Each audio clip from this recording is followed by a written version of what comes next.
Hi, David Schmidt. Welcome back to the QVC podcast. Pleasure to talk to you again. Absolutely. Thank you for having me back. It's a pleasure. So, the last time we spoke, we went into like a lot of detail on all of your fascinating experiences that you had as an inventor before you founded the LifeWave company. Um, as a biology undergrad, you were in a lab looking at cancer cells and having some quite remarkable breakthroughs. Then you went on to work for the military and designed a small machine that could create oxygen in submarines. And Yep. then the military was like, who is this guy? And they scooped you up and brought you into some even more top secret high level situations to work on certain types Yes. of technology, which to my understanding allowed you to explore ideas that then led to the creation of the patches. But what I really wanted to ask you is, and I know it's been a while, but based on your experiences working with the sort of secret side of of government technology, how much crazy stuff is there that we don't know about? Insane. Uh, the world of at least the U.S. military, I can't speak for other governments, but it's much more advanced than what most people realize. Um, there are technologies that are so secret that they never get released. And then there's things that could be out and be operational for 20, 30 years. And then they finally make it into the public domain because that technology becomes antiquated, and they replace it with something else. Um, but there, even back in the 90s, they had something like the holodeck from Star Trek The Next Generation. And they would use this to train people on how to use the controls in a sub. So before they would ever put people inside a submarine, they take them into their holodeck and they can simulate, what it's like to operate the various stations within a nuclear sub. So that's what they were using back then for their training. This was Uh, in the 90s. that was in the 90s. And of course, Wow. today it's way more advanced, although I haven't been privy to that because I'm out of that world. But that was back in the 90s. Yeah, and then the things that are out in the field that I would say that the everyday soldier has access to is fairly public and pedestrian type of technology. And I think what many people would be surprised about is that when you go into a nuclear sub, there's technology there that looks like it's ancient. That the reason why they use it is because it doesn't fail, and it's extremely reliable, and it's not susceptible to things like electromagnetic pulses. So that they take technology, and if it works for that environment, they use it. It doesn't matter how old it is. And then there's other things that, of course, are like from Star Trek. Is So I would describe it that way. Okay, so there really is this sort of parallel world of very, very advanced technology happening behind the I'm scenes going to that put it to you this way. There has been, and I'm only going to say this because it's much of it is public now. If we use something like Iron Dome, what is over in Israel, one of my business partners worked on electromagnetic railguns, okay. and the United States, what was made public for many years, for decades, was that we had these threats from North Korea, from Russia on ICBMs, and we didn't have any defense for it. And of course, President Reagan had said, "Well, we want to create this Star Wars system to protect the United States from missile attacks."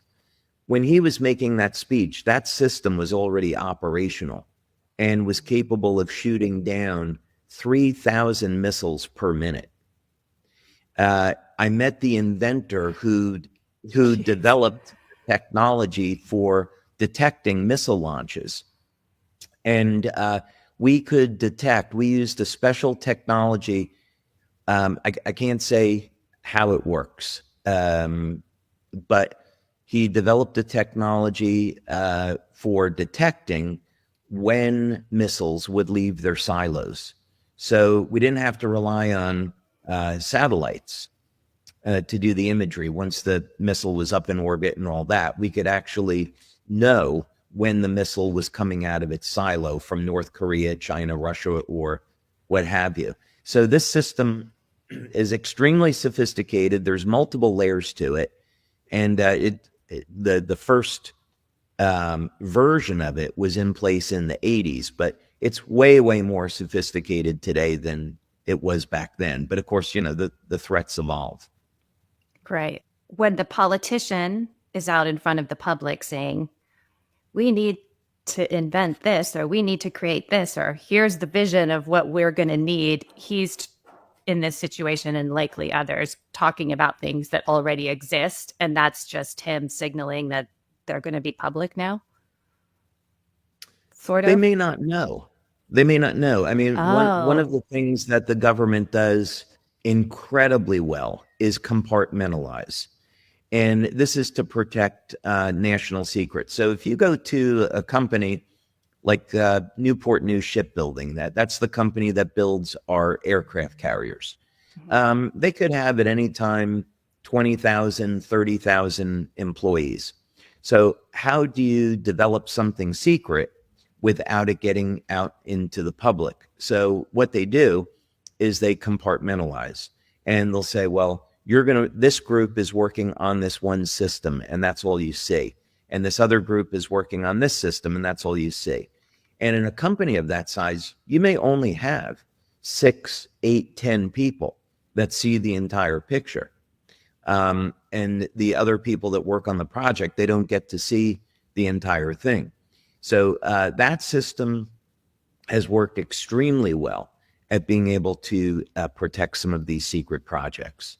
So in many cases, they could be asking for funding on something and it could be going to that project, but it's to advance the project. It's not necessarily to do some of the things that they're talking about publicly. And it's a good thing because we do want to protect our secrets from our adversaries. So it's not a conspiracy theory. It's something that's very good. Yeah. okay. Yeah, that was my next question is, the rationale behind it. And it is because it's ideally in the best interest of the world for the United States to have these things. I'm very anti-war, Yeah. and I would love to live in a world where there was no war. And I think, that day will eventually come, either through the second coming or when people come to their senses. I don't know. Um, but the practical side of things of where we are today is that the only way that governments can maintain peace is through strength. The only way that we can avoid war is through strength. And so the best way we can have strength is by not letting our enemies know what exactly it is that we have, because it's very difficult to defend against something if you don't know that it exists. And Right. I happen to think that's probably a pretty good strategy. Yeah, I think that makes sense. Um, I would prefer the government of the U.S. than I think of a lot of other regimes in the world, where the United States ideally is living into the principles of its founding and wanting to keep the world free and safe for everybody. That's what I choose to believe. So Yeah, that's the absolutely. future I'd like to live into. Yeah, and there are some areas where I would say where that strategy doesn't work, and that would be something like in the pharmaceutical industry, where you and I both know that they've actively worked to suppress technologies that can save people's lives, and hopefully now with RFK being appointed into FDA. that he's going to champion the natural products industry, like he said he will, and we'll see a little bit more transparency and a little bit more freedom, medical freedoms. Well, that was exactly my next question because in matters of national security, I can understand the need for secrecy, but I've researched and I know for sure most people listening to this podcast have researched many different technologies and approaches that were very effective. I'm thinking specifically of like um, the Rife technology, and there was a consensus of, in my memory of doing this research, there was a consensus among scientists that this sort of frequency medicine was highly effective, especially with cancer, and it just sort of disappeared, and all the people who supported it got very quiet, and it kind of went away. And you just mentioned the same thing, whenever there's like a real viable alternative to a pharmaceutical product, that same thing tends to happen. So I'm delighted to hear you talk about RFK, who at the time of this interview, it's less than 24 hours since he was sworn in. Um, I watched it live on YouTube crying and crying because it was just such a timeline shift from where we were just even 6 months ago to see him. Sorry. It's incredible. It's so incredible, and we may finally see some of the technologies that we've talked about. Not even complicated things. Medical ozone therapy. Maybe we'll see that being pushed up to the forefront now, where more people can have access to it, and we can actually claim that it does what we know it does. That it's an extraordinarily powerful antiviral, anti-cancer, antibacterial therapy. It would be amazing if we could integrate that into every hospital in the United States and use it as a first line of defense against some of the things that we have to deal with. There's no need for people to suffer with cancer and diabetes and heart disease. We know that there's natural treatments for all of these things. So I'm equally as excited about his appointment. Yes, no, I feel like we've shifted into a timeline that felt impossible, and now, the world is filled with infinite possibility at any given moment, and you just never know what's going to happen. So, yeah. Um, and so when I think about how you chose to employ your, considerable intellect and genius in terms of inventing. So a lot of these therapies that were pushed away were um, treating, and you have created something that works very well preventatively. So ideally, we wouldn't reduce the number of people who will end up needing pharmaceuticals or end up in a severe health crisis. And I just wanted to hear you speak about your vision for that and what, if we're laying out possible worlds and possible timelines, I'd love to hear your vision for what it would look like if everybody had access to what they needed to stay healthy and to have the vitality to live out their highest destiny. So I think the first thing I'd say, I appreciate the very kind comments, but I do believe that I get my information through prayer. So I do want to honor God the Father with all the blessings that I've had in my life, because I really wouldn't be where I am today without God. And so I do want to acknowledge that. Um, so in terms of, what could the future potentially look like? Um, we first start with the premise that our bodies are controlled by light and they're controlled by energy fields. And this is nothing mystical. I'm speaking in scientific terms. So we can measure the release of photons from the DNA from cells. And these are highly coherent pulses of light that initiate many thousands of different biochemical reactions within the cell. We know that the cell, it functions as a capacitor. It stores energy, and we have an electrical charge around the cell membrane. The DNA is a helical coil. In electronics, we would call that an inductor. And so it's capable of storing an electromagnetic field. And that field collapses through cell division. And the electromagnetic pulse that's produced is passed over to the next cell, and that's used to define how that new cell is going to express its genes, either in a younger or an older state.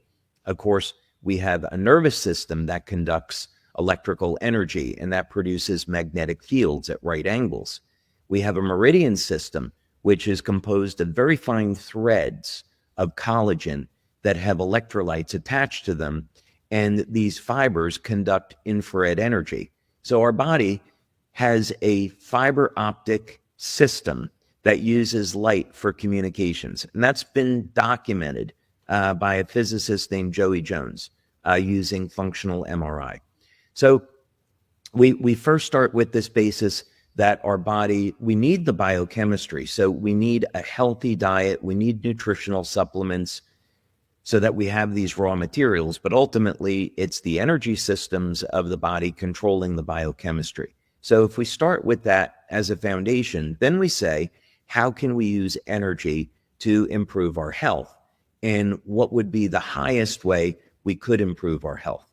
So this really, to me, comes down to looking at species that have already mastered it and duplicating it.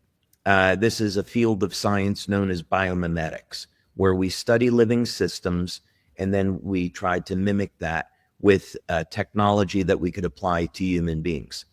And in this particular case, the species that we have looked at are planaria, which are a flatworm that are immortal. We've looked at hydractinia, which are also immortal and have, both of those species have remarkable regenerative capabilities. We've looked at a species of ant called the temnothorax. And this species of ant, when it's infected by a specific parasite, will alter its gene expression and increase its lifespan by 5 to 6 times above normal. And the biggest discovery that I've made is with lobsters. And I've been able to unravel how lobsters defeat aging and then create technology to apply this to human beings. And as of today, we've just completed 6 independent clinical studies on this technology, and we're seeing remarkable effects. And this all works by introducing light into the human body in an entirely new way for achieving a regenerative effect. That's incredible. Okay, I'd love to hear more about the lobsters because when we spoke last time, you mentioned studying the lobsters and the light codes that you discovered in the lobster, which had a incredibly synchronistic connection to your study of gematria and the Bible. Yes. And so that work has since progressed. So tell us a little more about what's happening with that particular area of study. And is this a different product, or is it related to the patches, or? It's all related in the sense that the patches are designed to stimulate the skin with light and cause an increase in a specific peptide in the body. So in the case of X39, which is our biggest selling product, that one is designed to elevate a peptide called GHKCU, copper peptide, and this peptide will reset thousands of genes in the body to a more youthful state. And this has an effect on improving the health of the stem cells, which helps support the overall health and wellness of the body. So with this new technology, I went a step further. And with this technology, it will allow light to be released inside of the body. So now we can stimulate the skin with light, and now we can take light inside the body. And the delivery mechanism for this is water. So what I discovered was that lobsters, looking at spectrophotometry data, well, if we go one step back, in the Bible, after the flood, God is telling Noah, okay, now you can eat the flesh of animals, but do not consume their blood, because that's where the life is. And so I thought, maybe there's something in blood that we've overlooked in the scientific community. Maybe there's something there other than what we think of blood as doing on an obvious level, right? As a mechanism to deliver oxygen into the cells. So I started to look at spectrophotometry data on lobster blood to see what photons of light were being released. And this is where I discovered a biological code. And this code meant that the wavelengths of light that were being emitted in lobster blood were being emitted at a very specific ratio, which actually correlated to music. And so it turned out to be very easy to calculate and predict what the other wavelengths could be. And so I applied this information, and essentially in the early days in these experiments, I would take water, run it through a device that's essentially a fuel cell, but in reverse. And I would take the water and I would electrolyze it and split it into hydrogen and oxygen, subject it to different electromagnetic fields. And light, of course, is a very high frequency electromagnetic field. And then reassemble the water in the presence of those fields using a platinum catalyst. And this produced a new type of water that had never existed before, at least that we know of. But the water was structurally changed where it could contain light. So there were domains within these water crystals that would contain photons of light. So this was exciting because we would know, for example, this is crazy. This is beyond exciting. Okay. Whoa. All right. Well, let's say. So the water is creating light in the body. The water contains light. So when you drink the water, the light is instantaneously released into the body. Okay. Wow. So you have encoded the light into the water. We drink the water, the light is released.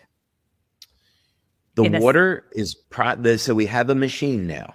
Okay. And it went from being about 3 feet wide and 9 feet long to now something that's about the size of a very large microwave oven. I would say it's something that you can actually put on a countertop in your home. And you fill it with tap water, and this will goes through 2 separate stages of filtration to remove microplastics and heavy metals and chlorine and all that stuff. And then it goes into the core of the machine, which will process that water with light. So the LED technology that we're using allows light to be embedded in domains between the bonds of the hydrogen and oxygen, so that after it's processed, you drink this water, and now the light is released everywhere inside your body. Wow. I'm just going to digest that for a second. Okay. And then what happens? I tell you what, I'm going to skip to the happy ending for a moment and tell you about something that happened in my office last week.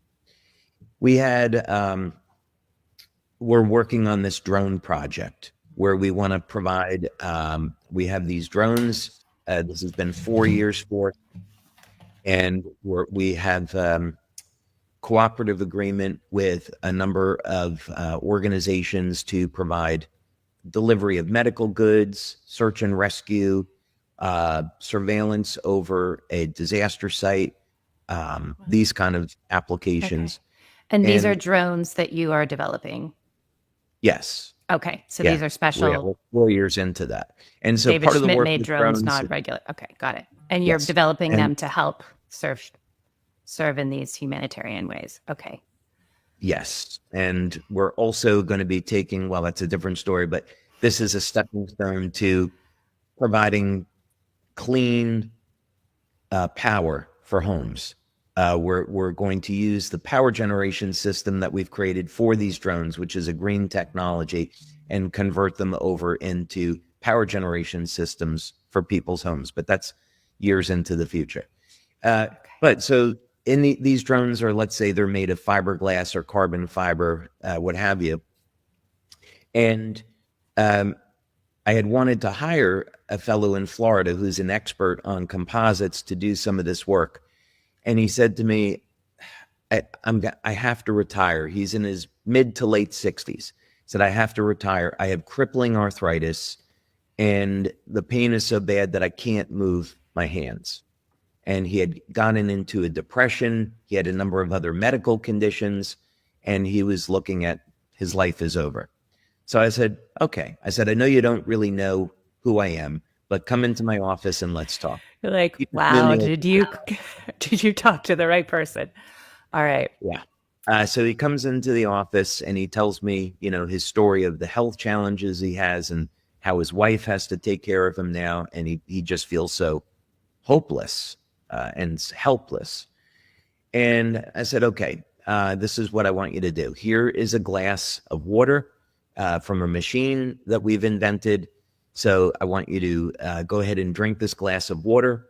I then put an X39 patch on the back of his neck, and I put our Eon patches right up on his hands where the um, rheumatoid arthritis was. In less than 1 minute, his pain went from a 10 to a 4. And in less than 3 minutes, his pain went from a 10 to a 1. Eventually, the pain was gone completely. And in that 3 minutes, he completely regained the use of his hands with no pain. And his life changed that quickly. What? And that's the power of light and introducing light inside the body and introducing light to stimulate the skin. So these are, we can happy to get into the details of the clinical studies which support why this was happening so quickly. Okay, let's do it. Okay. This is So, truly incredible. And I also just want to take a moment to acknowledge the profound gift, for someone to feel like they had so much to offer the world, but their body was not allowing them to do it. And, our bodies are fighting so many various assaults in our modern environment that this is happening to more and more people at a younger and younger age, and we're losing all of the wisdom and talent and experience they've built up over their life because of these chronic pains and illnesses are incapacitating them like right when we need them the most. yeah. Yeah. And it's not, and it doesn't have to be that way. I think the exciting thing is that regardless of a person's age, there is still the potential to reverse the aging process and restore health and wellness. And that can come through a variety of different mechanisms. For example, even just out in the public domain with respect to exercise, it's been shown that regardless of age, people can still build muscle, reclaim some strength and stamina, reverse osteoporosis, improve bone density, and just through simple resistance training. There's even, I heard Rhonda Patrick talking about a study that was done showing that and it's going to sound like a lot, but 2 years of a regular intense exercise program can reverse the age of the heart by as much as 20 years. So these are the human body is absolutely capable of extraordinary things if we provide it with what it needs. And so things like the patches and this water, they're tools. It's all part of the process of having a healthy diet, exercising, getting proper rest, supplementing where needed, trying to have as little stress as possible in your life, and then being able to use these tools to achieve a level of health that wasn't possible before. Yes. Yes, and I think I love that message because the message that we get when we go to the doctor is like, this is just what it means to get older. Yeah, this is normal. Yeah, and it's like it doesn't have to be that way. It really doesn't. No, no, I was coming out of our global conference in October, which was amazing. It was the best event that we had ever had as a company. We had 5,400 people there. It was an incredible celebration. We had the Blues Brothers perform. We had Gwen Stefani and Maroon 5 there to help us celebrate 20 years. And I woke up on Sunday morning and I told my family, I feel like I've accomplished what I wanted to in life. I just had the best event in my life. I can't imagine my life getting any better. So if I went today, just know that I go peacefully. And I shouldn't have said that because we were going to the airport, heading out for a family vacation, and I was coming around the side of the car, and I didn't realize that the trunk was open, and I hit my head on the metal end of the car, and I dropped to the ground, and I had blood coming out. Oh no. And my son called an ambulance right away, and I thought, oh, all right, well, I kind of got my wish here. I shouldn't have manifested that. And when the ambulance showed up, they said, well, you're fine, but you're going to have a bad scar there. And I said, oh, I'm not really You're worried like, no, about I'm that. not. Yeah, I'm not. Yeah, And no, I'm not. so I see why you think I will, but I won't. yeah, yeah, and there's no scar there. So yeah, but we don't have to live within the confines of what traditional medicine tells us, because the body is capable of extraordinary levels of regeneration. Okay. So I want to ask you something, and then I do want to get into, the details of the clinical trial a little bit. But so when you discovered the light codes through studying the blood of the lobster, um, when I asked you what you found last time, you framed it as, proof of the existence of God, which really Right. stayed with me. And so, what I'm wondering, and this is obviously will be speculation, I don't, expect you to know the answer, but is it possible that what you are being divinely guided to uncover is something that the human biology at some point in the past was able to do and it somehow got cut off or taken away?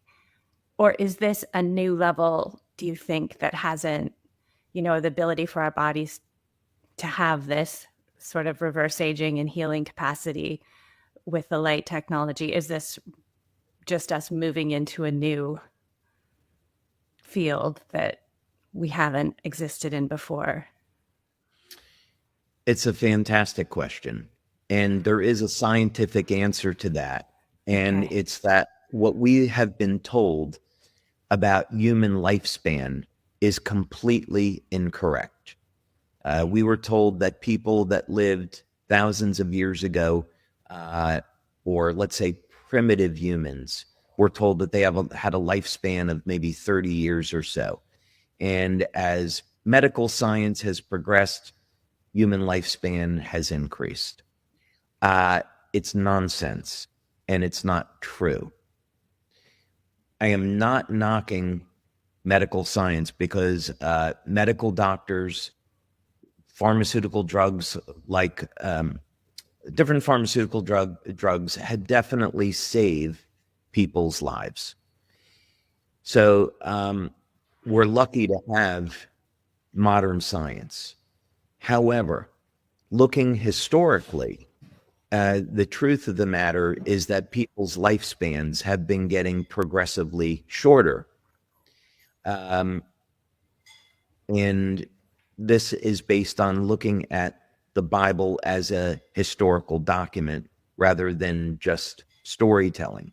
It's on the basis that the Bible is indeed the inspired word of God. And if we take it literally, there's an incredible amount to learn. So there was a statistician that did an analysis on genealogies in the Bible and said, okay, I want to take this literally. So let's look at people's lifespans as they're recorded in the Bible. So if you go into the book of Genesis, it will say, well, Adam lived to be 900 and something years old. Methuselah lived to be this age. Noah lived to be this age, and so forth. So it's very well laid out. And so what this statistician did said, okay, I'm going to plug this data into a statistical analysis and see if there's any type of pattern there. And if these are just random numbers, there's not going to be a pattern. But if there is something to how we went from 900-year lifespan down to 120, there should be some type of evidence in that, if in the Bible, if it's true. And as it turns out, what he found was that there was a biological decay curve with this data and that it wasn't random. And that his hypothesis was that because there was a limited number of human beings on the planet after the flood, that this caused mutations to occur in the DNA, and this slowly decayed the information in the DNA over time, resulting in shorter and shorter lifespans.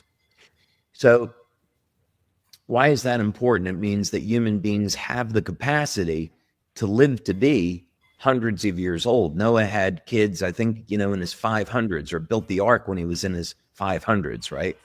There are people in the Bible that didn't have kids until they were over 100 years old.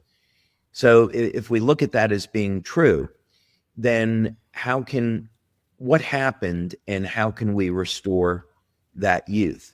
Funny enough, in the story of the Tree of Life, what I spend some of my time doing is take the King James Bible, convert it back into the original Hebrew, because each letter in Hebrew converts to a number, and then take those words, develop a number, and then see if I can find a code. And there's a code in the story of the Tree of Life, and it converts over into the frequency 528 hertz.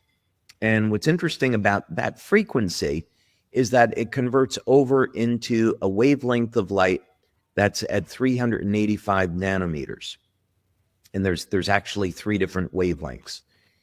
What's important about that is that as you get into the UV band of light, we know that it interacts with DNA.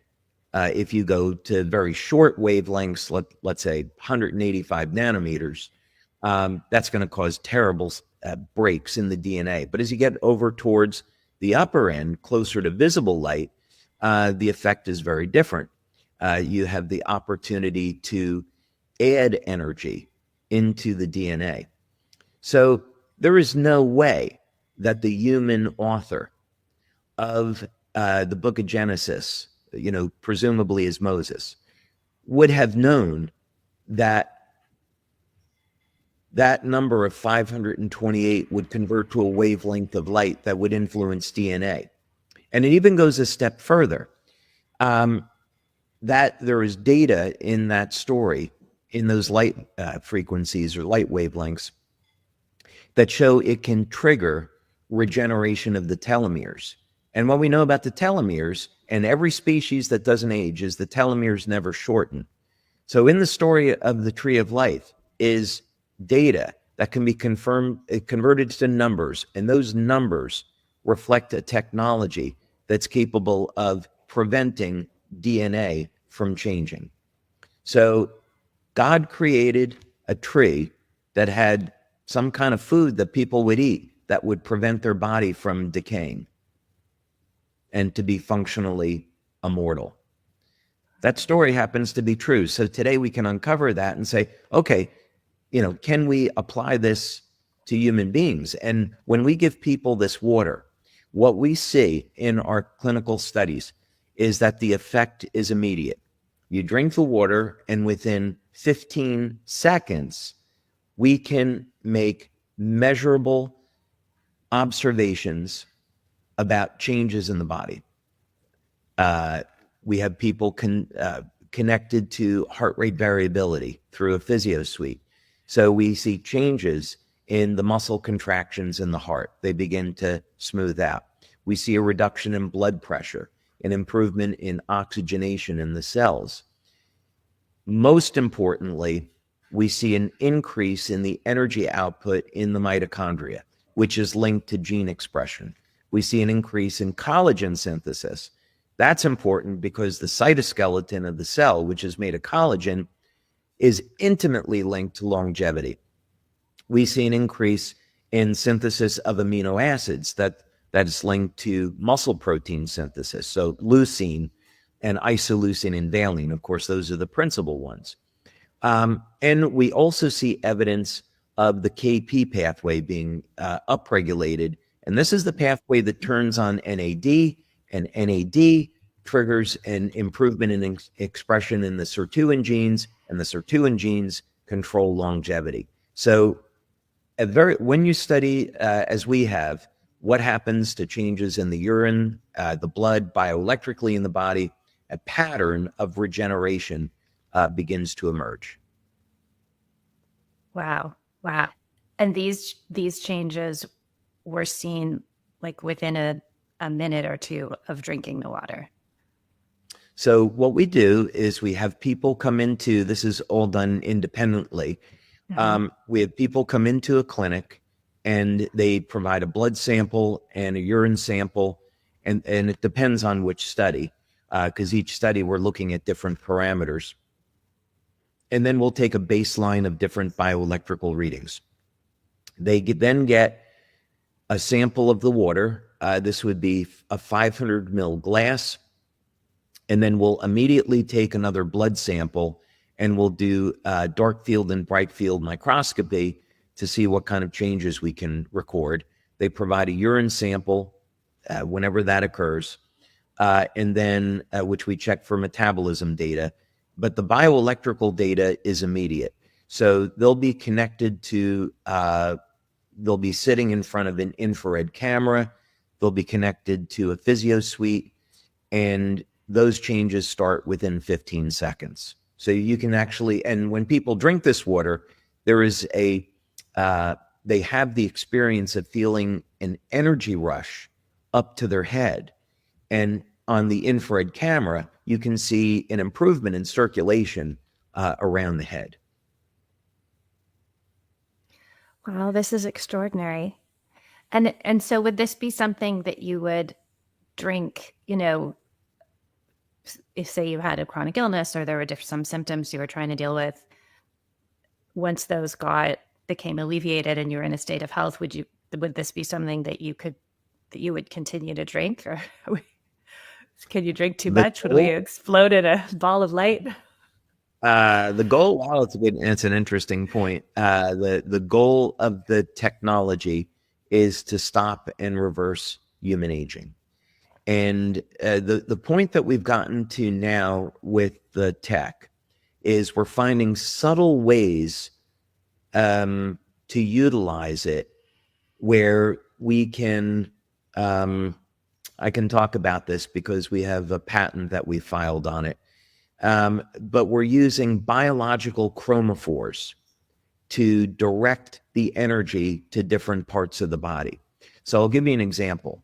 In the mitochondria that manufactures energy from food, there's a part of the mitochondria is called the electron transport chain. And right towards the end of the chain, there's an enzyme called cytochrome C oxidase. And cytochrome C oxidase is a copper-containing enzyme that's a chromophore. And so it is activated by light, you would say, or it's sensitive to light. So when people go out in the sun, it's a sunny day down here in Florida where I am. When they go out in the sunlight is being converted over into energy in their cells. What we're doing is we're taking specific chromophores, we're charging them with light using this technique that I've invented. And what we're seeing is the energy of the light goes to a specific part of the body. So, what this would mean in practice is, let's say that you had someone with macular degeneration. They could drink a glass of water with a chromophore that was charged with light, and the energy would be released in their eyes. And of course, what many researchers have found, Jerry Tennant is a huge supporter of this, he has a number of books about it, is that when you introduce light into the body, it increases the voltage potential of the tissue, and that induces regeneration. So potentially, we could have light being released into the heart to reverse cardiovascular disease. We could regenerate the liver, the kidneys, all by using chromophores charged with light going to specific parts of the body. Wow. It's almost like drinking sunlight. It's a lot like that. It's a lot like that, but it's a little bit more strategic in the sense Yes. that when sunlight, we're getting everything, and there is six different. What we're finding is there's six different wavelengths of light that can trigger a regenerative response. Um, so if we look in the literature, it's known that 660 nanometers turns on collagen production, 850 nanometers turns on the mitochondria. These things are known, but we're using this data in a completely different way. And it just happens to be completely consistent with what goes on in lobsters and what's found in the book of Genesis, to embed these photons of light into water. So now we can release that light inside the body so it goes to where it's needed. And it's much more effective than just using an active light source on the surface of the skin. Yes. No, because those results are, I mean, I don't really know what words to use for this. It's pretty incredible. And so you're saying there's a short-term future where you could buy this machine and have it in your kitchen. We began talking about it. I wanted to start talking about it at our 20th anniversary Mm-hmm. and introduce people to the technology. So we brought 10 of these machines with us, and we took our top 200 brand partners from around the world, and they got to experience this. And it was incredibly fun because you tell somebody you're going to feel something in 15 seconds, and that's a little bit hard to believe. But once they got a chance to drink the water, we got their experiences on camera, and it was pretty amazing. There was a gentleman there who's very skeptical. He is the husband of one of our brand partners, and he drank the water, and he's had a medical condition. He's had a problem with his intestine for about 10 years, and that problem disappeared after drinking one glass of water. So he kept coming back and saying, can I get a glass of water each day that I'm here? Because this problem is gone now. So yeah, we will start to make these machines available around July or so of this year. Okay. This is just so mind-blowing. It's not, I'm really, truly amazing. I'm a little speechless at how this all works. Thank Um, you. and I did want to talk a little bit before we wrap up about the patches. I've now been using them for a year.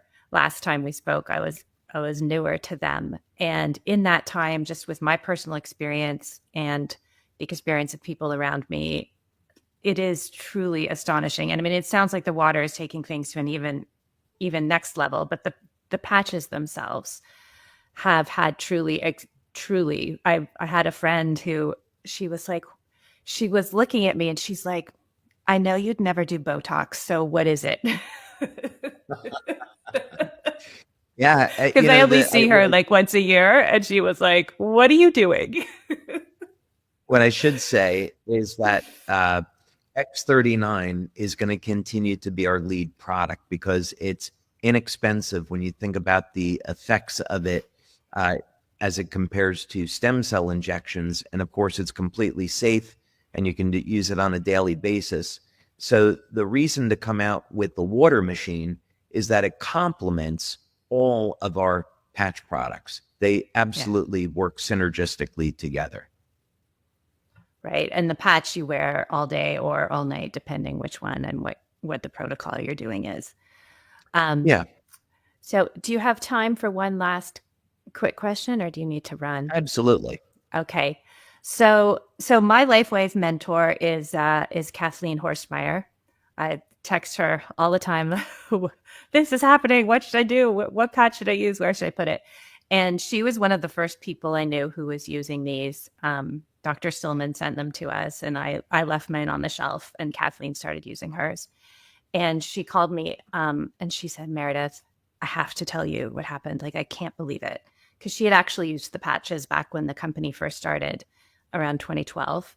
Um, and so but not the X39 because that's newer. So she was using this. So Kathleen had been kicked in the stomach by a horse. Oh, Um, God. she nearly died. She was rushed to the ICU. They were able to, stop the internal bleeding and she survived. But she had a giant, like rope like scar, sort of cutting off her abdomen on the inside.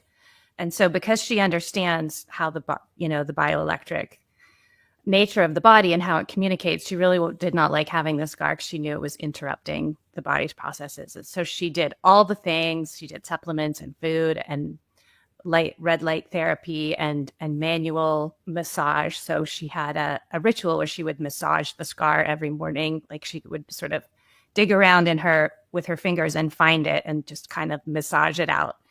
And I think it was about a week after using X39, she went in to do her morning scar tissue massage and she couldn't find it. Yeah. She's like, it's not there. So I was, we talk about that story a lot. And now that you're here, I'd love to hear what you think happened. So scarring is caused by what's called keloid proteins, and this is from an inflammatory effect. So, in other words, if we look at what happens during an injury, the human body, of course, is designed to protect itself and regenerate to a degree, but uh, survivability is always the desired outcome. And let's say a person suffers an injury to the abdomen. First, there is going to be a rush of oxidative chemicals. And we normally think of oxidative chemicals as being something bad, but they're really there to protect us from infection and start to tear down the damaged tissue. So it's part of the healing process. It's when we get oxidative stress chronically when that really becomes a problem. So the oxidative chemicals then signal an inflammatory response. And again, the inflammation is there to help as part of repairing the damaged tissue, tearing down the damaged tissue, now making way so we can make collagen, make proteins to repair the injury. The inflammatory cytokines are signaling molecules for the stem cells. So the stem cells will come in and repair the injury. Now, if there's inflammation that's hanging around, and as we get older, it becomes more and more difficult to control the inflammatory response. There's even a term for it now called inflammaging. As a result of the inflammation, a keloid protein forms, and this is what we know as scarring. And of course, once the scar is there, not much you can do to get rid of it. Well, X39 elevates GHKCU, copper peptide. And copper peptide is extraordinarily powerful. Usually, I always think of peptides as being kind of like superheroes, right? So they're superheroes that have very specific power sets. But then you get somebody like Superman. Superman's got all these crazy powers, right? Copper peptide is a little bit like that, is that it has an enormous power set. And its power, what Dr. Lauren Picard found, was that its power set comes from being able to reset thousands of genes back to a more youthful state. So we see the scope of what copper peptide can do as being enormous. It can help to modulate the immune response, help to balance out the inflammatory response, and very importantly, it can trigger mobilization of stem cells through the p63 gene. So essentially, what is happening here, and we see this, of course, anecdotally all the time. We don't make medical claims about it, but we see all the time that copper peptide goes in, it regulates